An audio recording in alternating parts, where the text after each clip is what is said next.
қадірлі қонақтар, ұстаздар, оқушылар. Халықтың рухани мұратына қызмет еткен ұлы тұлғалар аз емес. Данышпан қазақ халқы ақынға, композиторларға кенде болған жоқ. Поэзия әлеміне көз салсақ, қазақ халқының арманы, мұраты, шаттығы мен қайғысы ең алдымен ақын жүрегіне жиналған. Ақын өлеңдеріне арқау болған. Құрметті көрермендер, бүгінгі кешімізді бастамас бұрын қаламыздың 65 жылдығына арналып жазылған көрікті кентау мәнін назарларыңызға ұсынамыз.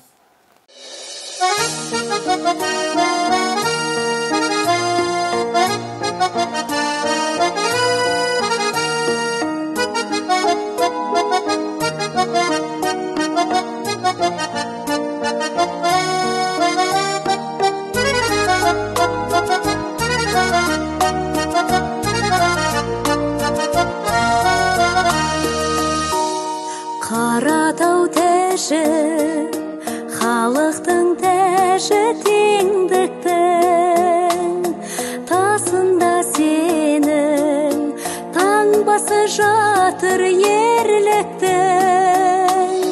Керей Жәнібек арқасын сүйіп хандығы, төсіңде сенің туын қадаған елдіктің.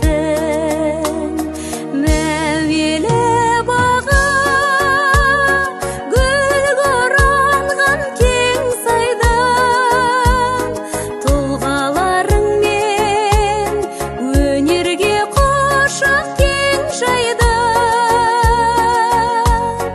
Махаббат қызы мол жылдарымның куәсі, көрікті кентау меніңдей әсем меңтайдың. Жат қалаң жатыр асырып ала шайбының, кентауым менің кемелді кенді байлығын. Үкаш ата құдығы жатыр Меккемен, жер астындағы Зәмзәмнің жалға байдынан. Мәуелі баға гүл оранған кең сайдан, тұлғаларыңмен өнерге қошақ кең жайдан. Махаббат қызы мол жылдар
Түркістан облысы Адами әлеуетті дамыту басқармасының Кентау қаласындағы мамандандырылған дарын мектеп-интернатында көптеген мүшайралардың жүлдегері Жоланы Сайлаухан Есболатұлы және композитор Шерхан Әлібеков мырза. Бүгінгі әдеби сазды кешімізге қош келдіңіздер. Рахмет. Қош болдық. Қош көрдік. Сайлаухан Есболатұлы, сізге жолданатын алғашқы сауалым. Сіз үшін ақындық дегеніміз не? Рахмет. Армысыздар, аса қадірменді көрермендер. Жалпы ақындық деген елдің ішкі мұң-мұқтажын халыққа жеткізуші. Ақындық деген адамның бойындағы тылсым бір күш. Оны қай уақытта сезінесіз ақындықта?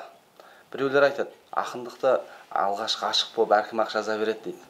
Ақындық деген нәрсе ол әркім қалам тарту емес. Кез келген адамда қалам тартып әудемейтін қазақ жоқ деп айтады жалпы. Ол бір басқа дүние. Ал әруақты өлеңдер деген бар ішінде. Ол адамның дүниеде болып жатқан нәрсе адамның кеудесіне сыймай, жалпы адамның ішкі дүниесі ақтарылып, мынау халыққа жеткізетін дүние жетпей жатады кейде. Айтып жеткізе алмай жатады. Сол уақытта адамның бойынан шығатын тылсым бір дүние ақындық деген. Композиторлар да сондай. Өзіңіз ойлап қарасаңыз, композитор ақында қанша сөз бар? Өзіңіз ойлаңызшы. Қанша сөз бар? Қолданыста жүрген небір сөздер бар, әдеби кітаптар бар. Оқып айтылған сөздердің бәрі бір-біріне келіп, ұйқасын тауып шығып жатады. Ұйқасын тауып жазылған өлеңнің бәрін өлең деп айта беруге болмайды. Өзі өлеңнің ішінде әруақты өлең деп аталатын өлеңдер бар. Таза ақындық шабытпен жазылатын. Сосын бүйтіп былай дейді. Егер сенің сөзіңді, айтатын ойыңды былайша әңгімемен айтып жеткізуге мүмкін болса, онда оны өлең жазып әуре болмай қойыңыз дейді. Ақынның өлеңі айтып жеткізе алмайтын ойды бір ғана тұжырыммен, бір ғана сөзбен жеткізу. Бір кітапқа сыймайтын дүниені бір өлеңге сыйғызу деген сөз. Сонша бүкіл халықтың ішкі мұң-мұқтажын өлең арқылы жеткізу. Біздікі оңай деп ойлаймын. Ақынды жазып, толғанып, шабытпен шығады ғой. Көзбен көрінеді, қолмен ұстауға болатын дүние. Менің таңғалатыным мұнда композиторлар. Айналдырған 7 нота бар. 7 нота бар. Сол 7 нотада қаншама ән шығып жатыр. Қаншама ән шығып жатыр. 7 нота бар. Ал қаншама сөз бар. Ең тілі бай халықтың бірі бізбіз. Екінші орын алады. Ең тілі бай. Бізге өлеңді бұлай да, анау Мұқағали айтпақшы, халықтың қара өлеңін теріс айналдырып қайтадан өзіне кигізем дегендей. Сол айтпақшы, өлеңді бір бұлай жаз, бір бұлай жаз. Сол сөзді қалай пайдалансаң да саған жетеді. Қор ол жатқан сенің бойыңдағы. Ал сазгерде не бар? Ол бір тылсым дүние, қолмен ұстауға келмейді, көзбен көре алмайсың, сезіне алмайсың, бір жерден оқи алмайсың, тек тыңдайсың. Тыңдап отырған дүниенің бәрін бойыңа қорытқан бір бөлек. Соған ұқсамайтын 7 нотада қайтадан ән жазу ол бір басқа. Сол мынау қасында ғана Шерхан Әлібеков деген композитор, осыдан енді 10 жылдан асты танысқанымызға. Қазір ойланып қараймын, мүмкін менің өлең жазуға ақындық деген не деп атсыз ғой, сонда осы композиторлармен қатар жүрді. Осы Шерхан екеуміз таныстырған өлең болды. Бұл кісі мені арнайы іздеп келді. Мен сіздің өлеңдеріңізге ән жаздым. Осы сіздің өлеңдеріңіз маған шабыт берді деді. Содан кейін екеуміз тығыз байланыста болдық тағына, бұл кісінің жазған әндері маған шабыт бере бастады. Маған шабыт бере бастады. Біреуге біреу себеп қой. Байқаймысың, мына қызық тамашаны бір адамға байланысты, бір адамның болашағы дейді Мұхтар Шаханов. Енді әркім әрталай айтады, ақын болу деген не деп. Менің ойымша, ақын болу деген ол әруақ. Сенің бойыңда бір тылсымдықты сезінбесең, бір уақыттарда мен өлең жазып жүрдім. Мен оны сезінген жоқпын. Бала кезден жаздым. Мен осы мына кітапты мына дала мектебі де мен далада өстім. Дала мектебі деген кітабым өзім даланы қатты сағынып, осы таудың бойында, Қаратаудың етегінде өз шатқалын аралап жүріп, сол даладан тәрбие алдым. Шабандоздар, серлер, қолдарында домбыра, көкпар тастайды да қолдарына домбырасын ұстап алып, түнімен шырқап, домбыраны қағып кеп, лақтырып жүріп, біреуі қағып алып, баламыз ұйықтап қаламыз. Азанда тұрсаң, әлі айтып атады жаңағы әнді. Ән деген тоқтамайды. Сосын не деген далада шешен адамдар, не деген даналар, не деген әңгімелер, ананың қараты мынау батыстан басталған әңгіме шығысқа кетеді. Бірінің әңгімесін бірі тартып алып кетіп барады. Ол жерде мен өзім жалпы қойшының баласы болдым. Кітапхана кітап тарататын. Сонда ол кітаптар таусылып қалса, оқылып қойған кітаптар кеп қалатын болса, басқа кітапты арнайы алып келеді. Сол кітапты ақтарып отырып, ана кітапқа талас. Соның ішіндегі кейіпкерлердің образын сомдап тұрып айтқан кезде, ана кітаптың ішіне кіріп кетеміз. Сол кітаппен ғұмыр кешеміз.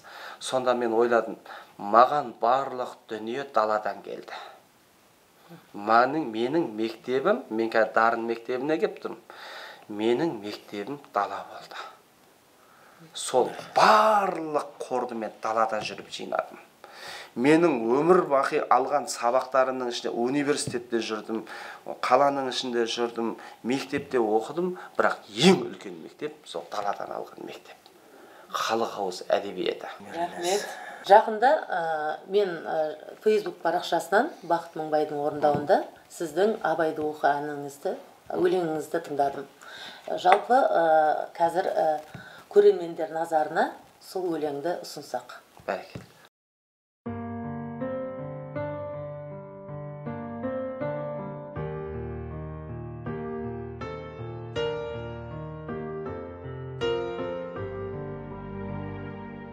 Өтті дәурен, көшті заман қылаулап, кешегі жұрт көзін ашты бір аунап, һәм сол айтыс, һәм сол тартыс еліші бір-бірінің көңілдерін жүраулап.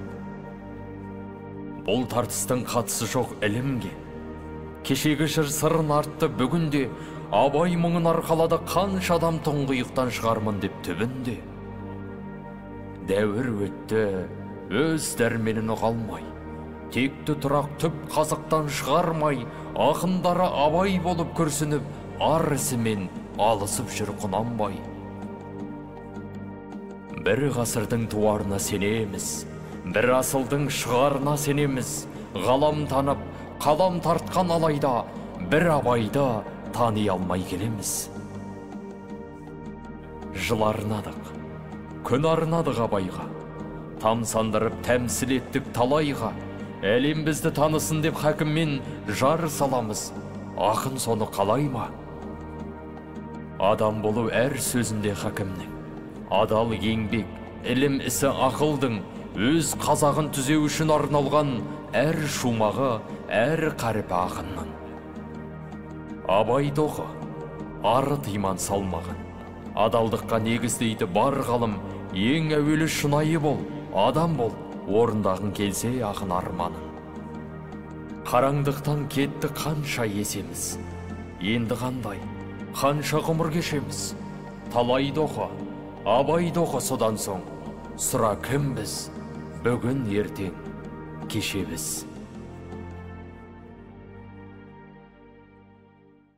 Осындай керемет туындыларыңызды, өлеңдеріңізді халықтың назарына насихаттап жүрген Кентау қаласының Шәмші Қалдаяқов атындағы Мәдениет сарайының көркемдік жетекшісі Бақыт Мыңбайға айтар алғысымыз шексіз.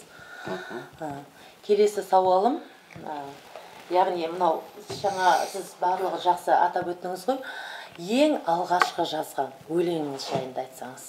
Ең алғашқы, ең бірінші қандай өлеңді жаздыңыз? Ең алғаш мен жігіттер жайлы жаздым. Жігіттер жайлы. Жалпы сол өлең осының ішінен кездесу керек, өйткені мынандайда, мына кітапты мен өртеп жіберетін болдым өлеңдерімді. Жалпы адам деңгейі өсе береді. 40-қа дейін өнер адамы сөз жейді. 40-қа дейін сіз сөз жейсіз. Сөзбен қоректенесіз деген сөз, сөз жейсіз. 40-тан кейін өнер адамын сөз жейді. Одан кейін сөз керісінше ақынды өнер адамын жей бастайды. Одан кейін өлгенше ой жейді. Ой кеміреді. Ақын ойға кіріп кетеді, композитор де кіріп кетеді, ол өнер адамдары ойға кіріп кетеді уже. Сол ойда, ол кезде сол ойдан қорытынды шығару керек тек қана. Сонда ең алғаш жазған өлеңім болды менің жігіттер. Көтер басты. Көтер басты жігіттер төмен кеткен. Үміті бар елімнің сенен күткен. Туылғандар алаштың арысы боп, рухы жоқ ұрпақты көрем деп пең. Көтер басты жігіттер төмен кеткен. Рух қайда еріңді елеңдеткен. Басына бар бабаңның батасын ал, ар намысты қайтар де төмен кеткен. Көтер басты жігіттер есіңді жи. Сен қазақсың, қазақы кебіңді ки. Жаһандану екен деп жаңсақ баспай, дінің сақта тілің біл, нәпсіңді дей. Осы үш шумақ өлең. Басы осыдан басталды поэзия. Жалпы. Жақсы, рахмет. Олай болса, келесі сауалымызды Шерхан мырза сізге қойсам деймін. Жаңағы Сайлаухан Есболатұлы да айтып өтті. Осыдан 10 жыл бұрын таныстым деп. Сол танысуға не себеп болды? Қалай таныстыңыздар? Сол жайында әңгімелеп берсеңіз. Рахмет. Армысыздар енді, Құдай қаласа. Мынау өнер деген бір киелі көште жүрміз ғой. Бұл енді осы таныстықты бастамай тұрып, мен де жаңағы туған жерден бастайын. Мынау туған жердің топырағы деген өз киелі болады әр адамға. Туған жерден артық жер болмайды. Мен де осы мынау көлдің жағасында, мынау қасиетті, мынау отырарменен, мынау Төрткөлдің ортасында Шошқа көл деген жер бар. Үлкен бір көл бар, кішігірім бір. Балығы бар, аңқысы бар. Сол жерде дүниеге келіппін мен де. Ол жерде жаңағы балалық 6 жасқа дейін өміріміз өтті. Бізде сол жаңағы қарапайым шопандардың отбасында сол малшының үйінде дүниеге келдік. Сол жаңағы 2 жастан есімізді біліп, сонда жаңағы мынау Алматыда жаңағы 1986 жылғы көтеріліс болып жатыр деп, жаңағы үйде отырған қарияның ызасы, ішкі ашуы, жан дүниесі жаңа арпалысып жатыр. Ол кісі де әдебиетші кісі болды. Жаңағы өлеңге құмар, көптеген мынау білім салаларын меңгерген кісі болды.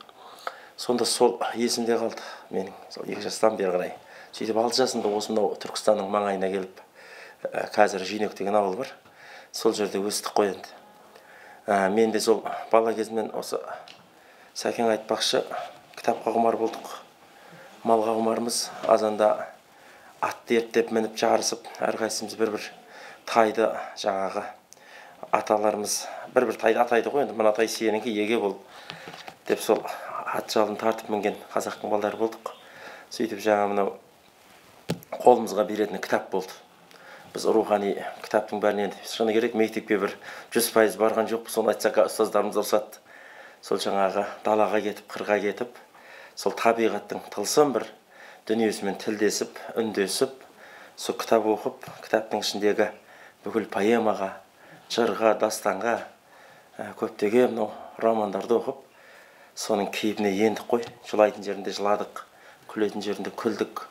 Мынау рухани, мынау патриоттық тәрбие, отан сүйгіштік дегеннің бәрін сол кітап, сол дала, сол табиғат берді деп ойлаймын мен әзір өзім. Өйткені бір ғана жаңа 5 ғасыр жырлайтын өзін алайық, түгел жаттап, сонда бір жаңағы Ақтанберді бабамызды алсаңыз, соны жаңағы күлдір-күлдір кісінетіп, күреңді мінер мекенбіз, көтеруден бау тағып, күреу көгер мекенбіз деп бастайды да, сонда қазіргі осы тәуелсіздікке енді куә болдық қой біз.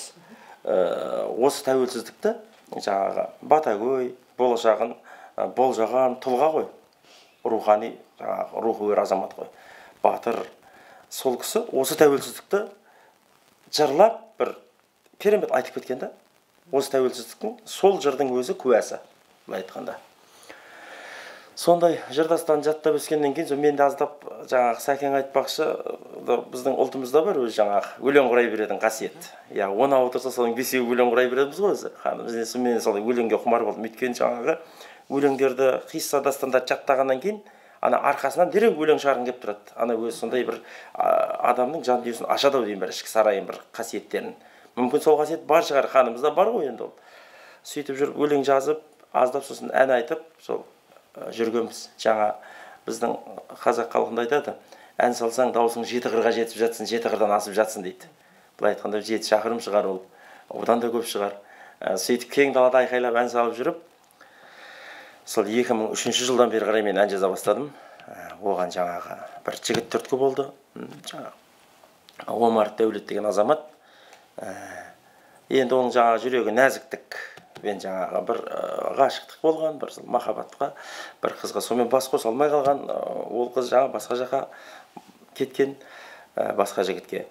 Соның жаңағы жігіт қасымда жүріп, күнде жаңағы маған айтатын ойы. Мен сырдың сұлуы деп осылай бір өлең жаздым, осыған ән жаздырып берейік композиторлерге барып дейді. Сосын біз ана композиторға барамыз ол кезде, біздің Түркістанда белгілі жаңағы Сауран Бегелеуов ағамыз бар, осы Бекжігіт Сердал ағаларымыз көп қой, тағы композиторлер бар азғандай. Сол кісілерге барамыз жаңа, осындай әнді ән жазып беріңізші мына өлеңге. Онда да мен айтамын, мынау досым еді осындай. Аздап ақын жігіт екен, осы жүрегіндегі осы тілегін орындайық, осы ниетін. Ол енді ол кісілер ол кезде бір үлкендеу кісі болып қалған, махаббаттың несін бір өткен, бір ақылды тоқтатқан кісілер. Ол ән шыға қоймады сөйтіп, екеуміз күнде анау қасында жаңағы жігіт айтып жүреді. Сөйтіп жүріп, менің бірінші шығарған әнімде сол Сырдың сұлуы деген ән болды. 2003 жылы осы мынау сыр бойына барып, сол жерде бір ағамыздың үйіне барып демалып, сонда жаңағы таңғы ерте аянмен осы шәм шығалдай атамыз түсіме аян беріп, осы Қаратаудың оқысы түсіп келе жатыр екен, мені шығып келе жатыр екен. Сонда екеуміз сол жерде кездесіп, бала жүрсін, сонда екеуміздің ортамыздағы диалог осындай. Енді жүрмін көке, енді келдім, мынау бір ән жаза алмай жүрмін. Сонда ана жігіттің несі соншалықты маған әсер етіп кеткен ғой. Мына досым бір өлең шығарып еді, күнде жылайды қасымда жүріп, рухы әлсіреп бітті. Соған бір ән жазып бере алмай жатырмыз деп, сонда жазбайсың ба өзің деді. Мен ән жазамайым ғой десем, ол қасиет сенің бойыңда бар, сен өзің жалқауланып жүрген баласың ғой деп отырғанда, бір сол жағымызға қарасақ, бір кіші бір қазандық бір орын тұр екен, бір дөңгелек шұңқыр. Сонда ой дедім мен көріп, Шәмшада мына жерде бір бұлақтардың бәрінің көзі жабылып қапты. Мына аш жаққа айтады деп, мен ол кісіден бұрын әрекет қылып біреуін ашып жатыр едім. Шәкең барды, бір кішкене бір таяқ шырпын алды да, түртіп қалып жаңағы бесеуінде ағызды. Сөйтіп мен анау бұлақ әлі ашылмай жатыр, әшейін дәмделіп тұр жаңағы. Қолына ұстады, ой сен нашар екенсің, бұлайын ақсайшы деп түртіп жіберіп еді. Ол бұлақта саулап жаңа ағып, сол қазандықта толды да, шетінен жырып, мынау Қаратаудың несіне төменіне қарай құлдырап аға берді, бір арық су болып. Сөйтті де әніңді жаз бала деді де, ол кісі сол темекісін шегіп таудың шыңына қарай кетті. Мен ойға қарай кеттім. Сол кезде жаңа Сырдың сұлуы деген ән дүниеге келіпті. Сол бірінші жазған әнім болды. Сөйтіп тұра салдым, досым ұйықтап жатыр, тұр, ойбай, мен мына әнді ұмытып қалмайын. Ол кезде телефон деген көп адамда жоқ, басып алу деген қиын. Жаттай қой мынаны деп қайта айтам. Соның өзінде ол ренжіп жүр, кейде әннің бір-екі жері бұзылыпты деп. Сөйтіп ән жазғанбыз. Содан жазып, сол шығармашылық жолды мен бастадым. Сол махаббаттар тақырыбында туған жер анауынан келіп, кейін осы Сәкеңнің рухты өлеңдерін көріп, әлі өзін жаңағы сыртта естиміз. Бұл кісінің жаңағы үлкен шараларда, осы мынау қасиетті Түркістанда мынау жаңағы Есімхан алаңында үлкен шараларда өлең оқыған, біз барып кейде көреміз, сыртынан сүйсінеміз, ой шіркін, міне қазақтың жігіттері деп бір өзіміз кешегі Қайратты көргендей боламыз, кеше бір Мұхтар Шахановтың кейпін көргендей боламыз деп жүріп, сөйтіп мен де сол әндерді жаза бастадым ғой, бұл кісінің өлеңдеріне де. Сөйтіп барып таныстық, сол іздеп сол Түркістандағы Доңқұлдырада танысып, бұл кісінің осындай керемет, сол жаңа не дейді, адам тағдырлас, кешкен ғұмыры бір дейді ғой, бір Алла тағалада өзі бір жолықтыратын шығар деп кейде осылай ойлаймыз өзіміз, ішкі жан дүниеміз. Өйткені бұл кісі де сол дала мектебін меңгеріп, ат жалын тартып мінген азамат, кең даланы жаңа мекен еткен. Біз де сол далада өстік. Содан бері қарай Алла тағалаға шүкір, енді көптеген біраз әндер жаздық, енді ол сан нағымай қояқ, не бір рухты әндер кетті. Оның үшін жаңа конкурстарға қатыстық, елдің игілігіне жарайтын. Енді мақтауын жұрт айтсын, оны ел айтсын, оны өзімізді әлі де осы өнер саласына тапжылмай үлес қосып келе жатырмыз ғой енді. Одан кеше мына Кентауға келдік, аз ғана жылдың ішінде де Кентауға аз ғандай шамамыздың келгенше өнерден үлес қосып келе жатырмыз. Біздікі осы. Рахмет. Қазіргі таңда екі өлеріңіздің, яғни Сайлаухан Есболатұлының сөзіне жазылған сіздің 50-ден аса өлеңдеріңіз бар екен. Ел аузында қазір шырқалып жүрген. Біз санамаймыз, иә. Жалпы сол өлеңдеріңізден, әндеріңізден біреуін біздің осы Дарын мектебінің көрермендеріне, оқушыларына ұсынсаңыз. Бәрекелді. Ұсынсақ, мынау. Енді жаңағы бұл Сәкен рухта өлеңдер жазады ғой. Тәрбиелік мәні бар. Осы кітаптан, Дала мектебі, осы кітаптың ішінен алып, оқып отырған кезде уақыт өлшемі деген бір керемет өлеңі маған жолықты. Соған қарап отырсам, ішінде жастарға айтқан мынандай бір керемет сөздер бар. Өнерсің, оны ерте оға алмайсың, балалық қой, албырттық тіл алмайсың, өмірдің әр тармағын анықтап бас, қайта айналып ол жолмен жүре алмайсың деген. Bir қатарының өзінде үлкен бір ақын өзінің ойын салмақты берген. Мынау қазір телефонның да жағдайы бар, оның ішінде. Телефонмен бос нәрсе көретін жастар көп, бос нәрсе көретін жастар көп. Сол телефонды жақсылық жағымызға пайдалансақ дегенде ойды осы өлеңнің ішіне кіргізіп кеткен. Сол термені терме деп айту керек жанрында, Құдай қаласа. Сонымен шамам келгенше жай орындап берейін.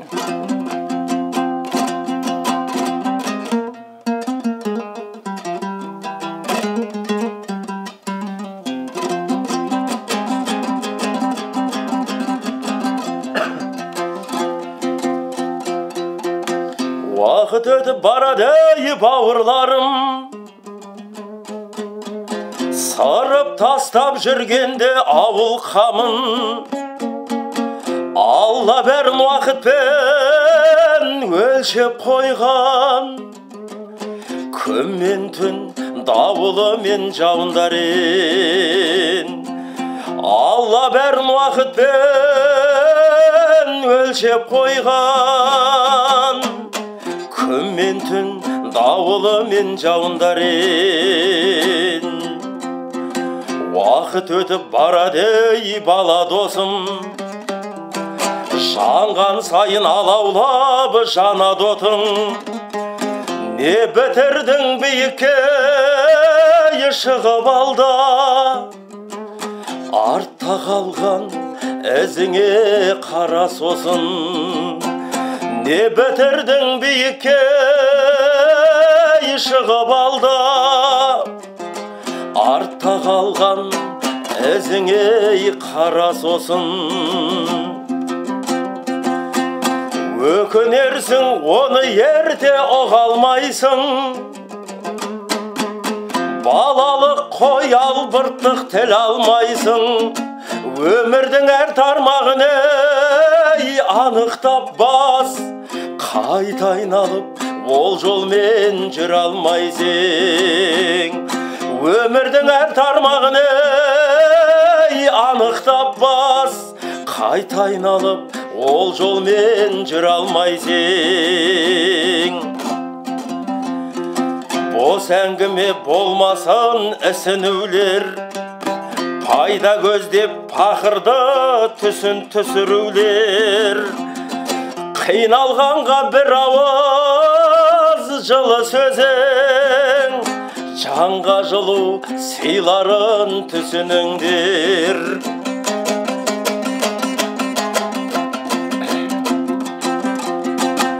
Әрине тақылдаған таңдай ащы, адал тері төгілген маңдай ащы. Кесірдің дәмін көріп күн кешкеннен, жетімнің нанын берген қандай жақсы ей. Кесірдің дәмін көріп ей, күн кешкеннен жетімнің нанын берген қандай жақсы ей. Білем біреу бақытын баға алмасын, білем біреу өз отын жаға алмасын. Дұрыс өмір сүріңдер аналардың, әр толғағы арамға саналмасын. Дұрыс өмір сүріңдер аналардың, әр толғағы арамға саналмасын. Дүниеде ойлама бақытыңды, адалдық адамдықтың қақысынды. Телефонға телміріп тек көткізген, есептеп көр ессізде уақытыңды. Телефонға телміріп тек көткізген, есептеп көр ессізде уақытыңды.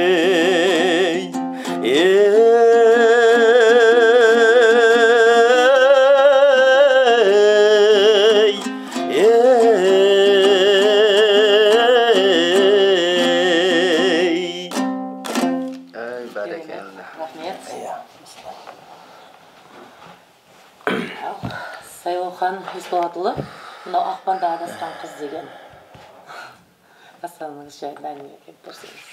Бұл поэма. Поэма. Дастандар мен поэмалар деген өзі бір бөлек жинақтадық. Бұның ішінде рухани дүниелер, батырлық дастандар. Бұл енді бұл ақпанда адасқан қыз деген жалпы бұл кітапта да болған. Бірақ ел қатты сүйсінді, көп сұрады, сұранысқа көп ие болды. Өйткені қазақ халқы жылқыға құмар, жылқы жанына жақын. Естеріңізде болса, 86 жылы бір қыз жоғалып кетеді, 3 жасар, үйінен шығып. 3 күннен кейін, 2 тәулік өткен кезде табылады. 2 тәулік далаға түнейді. 3 күннен кейін табылды деген. Соны жылқылар қоршап, жылқылар демімен жылатып, осы төмен арықта болған. Осы оқиға менің есімде қалды бала күнімде. Сол кейін есіме түсті, мен сол кісіні іздедім. Тауып алдым. Ол қыз тірі.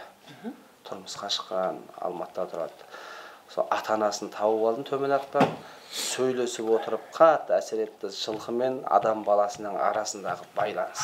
Осыны жазуға кірістім, поэманы жазуға. Халық көп хабарласады осы поэма арқылы. Жыладым, өйттім, денем дуылдап, расына сенбедім, таң қалдым деп. Ішінде суреттері берілген.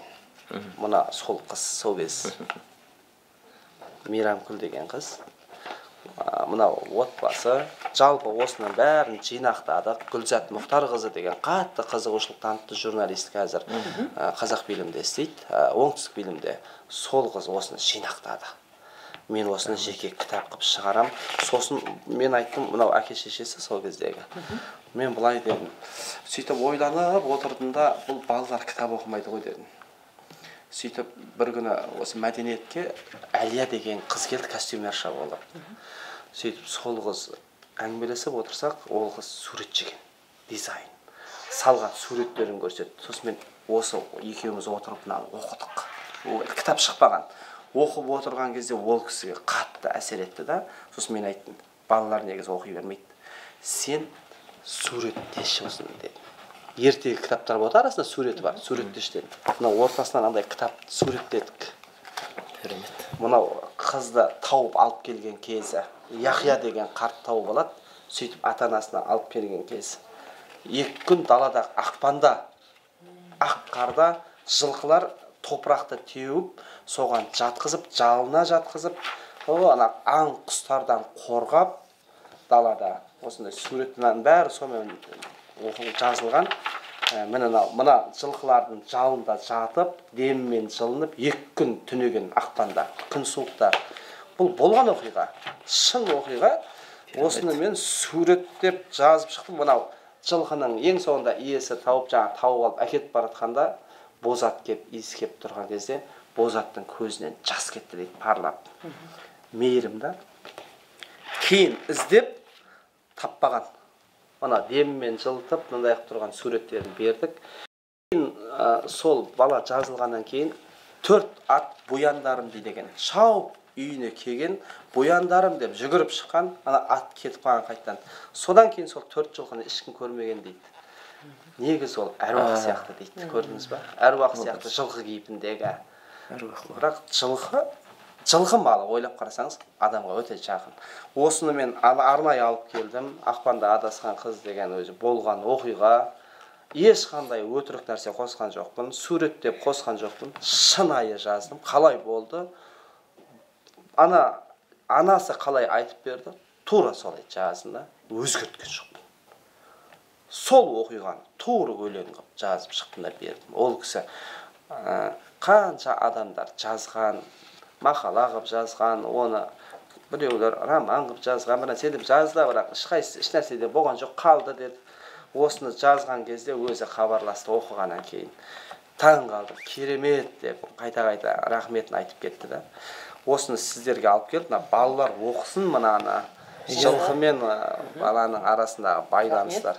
Мынаның іші толған дастан. Тарихи дастандар. Жақсы өлеңдері бар. Мынау менің жас кезде жазған өлеңдерім. Рахмет.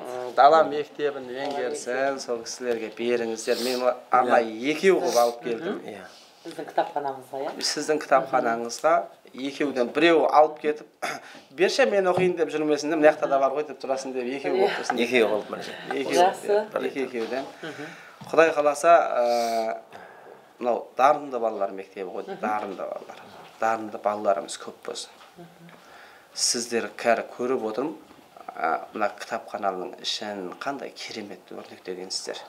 Мен қазір бүйтіп ойлаймын, мынаның кітапханаларға барсаңыздар, керемет қып ішін көркемдейді. Әдемі ішінен шыққың келмейді қарап тұрсаңыз да. Балалардың ішкі жан дүниесі де осындай көркем болсын. Осындай керемет балалар дүниеге, елімізге қызмет ете берсін. Рахмет. Сіздерге де әрдайым тыңдармандарыңыз, оқырмандарыңыз көп болсын.